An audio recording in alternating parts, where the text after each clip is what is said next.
Princess ডায়নার ছোট্ট একটা কথা ছিল, তার সাথে পরিচিত আমার কম বেশি সকলেই। সে বলেছিলেন, আমি যাকে ভালোবেসেছিলাম সে ছাড়া গোটা বিশ্ব আমায় ভালোবেসেছিল।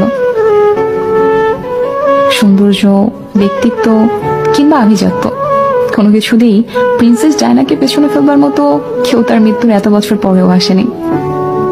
অথচ তার স্বামীও তাকে ঘরে রেখে আসক্ত হয়েছিল পরনারীতে, যার শেষটা হয়েছিল তাদের বিবাহ বিচ্ছেদ দিয়ে।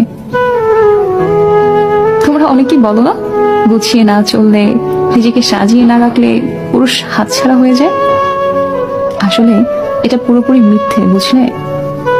যার মানসিকতা নোংরা তার ঘরে হুড় থাকলেও সে কাজের মেয়ে পেছনে ঘুরে বেড়াবে, আর যার মানসিকতা পরিষ্কার সে দিনের পর দিন শত শত সুন্দরী নারী উপেক্ষা করেও শুধুমাত্র তার স্ত্রীর কথা ভেবে থেকে যাবে।